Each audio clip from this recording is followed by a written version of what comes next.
Now, many years ago, when I was young enough to be working at Radio Wonderful, the equally young writer Simon Armitage was making a name for himself on a cult late-night spot as official poet laureate for the kids. Now Armitage is probably the country's best-known poet, branching into cinema and television, where he's collaborated with director Brian Hill on films like Drinking for England and our next offering, The Tyre. Simon and Brian, how does your relationship work? How do you collaborate on the films? Well, it's different depending on which film we do. On the first film we did, which was called Saturday Night, we'd made the film and then Simon came along and wrote a commentary. On films like The Tyre, the poem came first.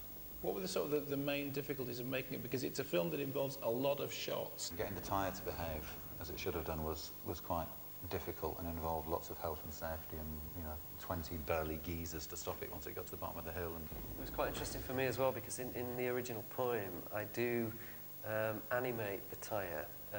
It becomes a living thing, and then suddenly to see the back of a lorry flip open and these big burly guys there with a tyre trying to control it and make it do tricks and things like that, it was sort of bringing it to life again. And where are you going to go from here? Are you going to make a feature film, or? That's a possibility for the future. I mean, our next immediate project is a musical set in Feltham Young Offenders Institution, where we're going to take the stories of the kids in there and get them to perform. Okay, well, look forward to that. In the meantime, here's The Tyre.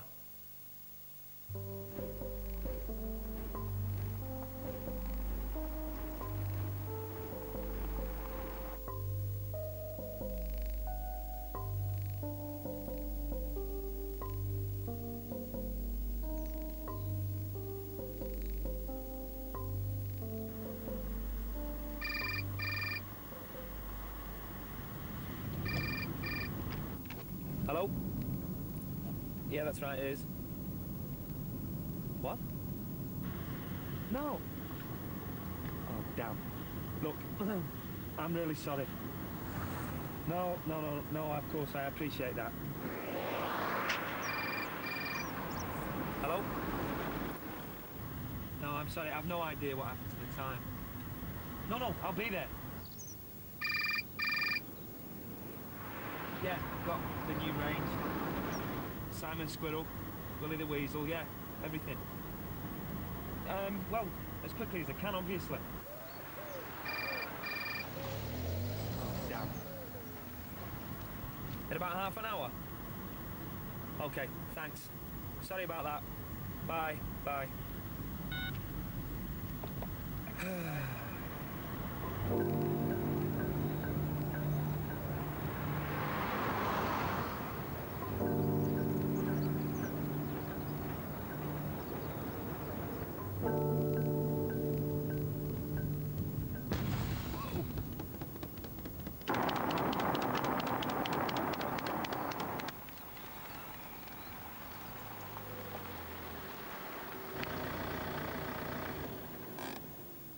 Oh, no.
Peter hates slow coach. Where'd you get that bag from anyway? My mum's handbag. Couldn't you got another one? I only nicked one. The safe does a bit. Seen you talking to a girl last night, Kev? Girlfriend. Sure up. He's got nothing to do with you anyway. You have to stand at yellow pages to kiss her. I've got an ace song. Listen. Night fever, night fever. We know how to do it. Shut up, you can't sing. And you can you?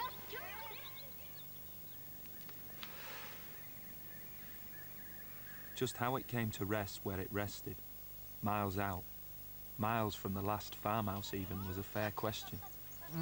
Dropped by hurricane or aeroplane perhaps for some reason.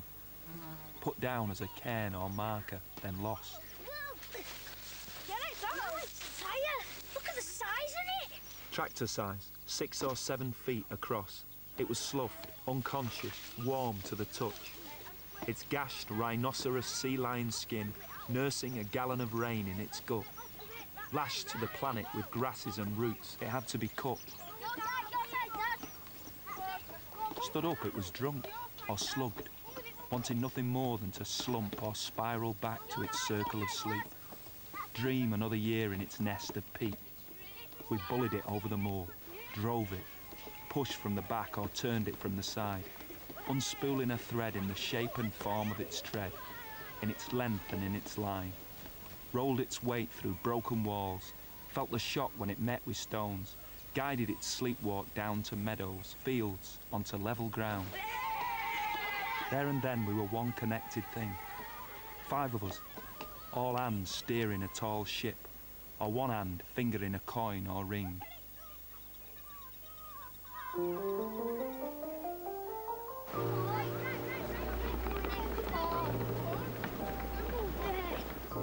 How much do you think it's worth? 70 quid. Don't be stupid. Of course it is. You sell it to a farmer. What would he want with a tyre? Tractor. Oh, yeah. Why don't we just burn it? Nah. Once on the road, it picked up pace, free-wheeled, then moved up through the gears, and wouldn't give to shoulder charges, kicks. Resisted force until to tangle with it would have been to test bone against engine or machine. To be dragged in, broken, thrown out again, minus a limb. So we let the thing go, leaning into the bends and corners, balanced and centred, riding the camber, carried away with its own momentum. How do we stop it? Knock the bugger over! He's headed for the village!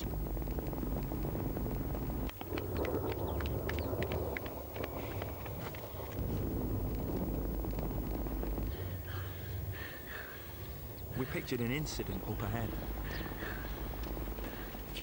Life carved open. Gardens in half, parted. A man on a motorbike taken down. Bloody Nora! A phone box upended. Children erased.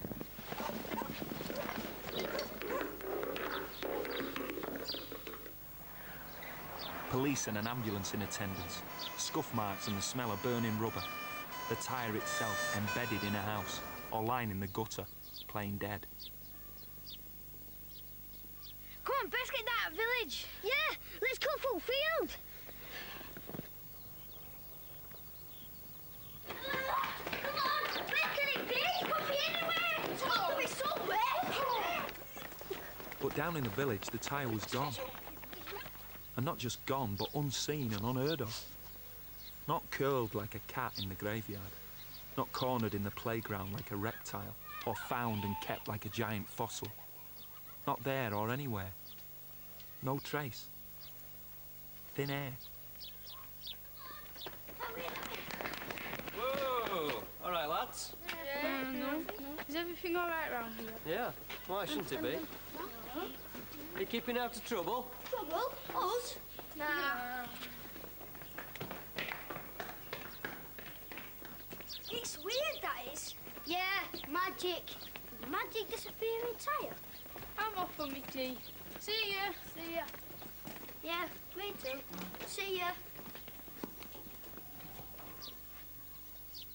Being more in tune with the feel of things than science and facts, we knew that the Tyre had travelled too fast for its size and mass, and broken through some barrier of speed, outrun the act of being driven, steered, and at that moment gone beyond itself, towards some other sphere, and disappeared.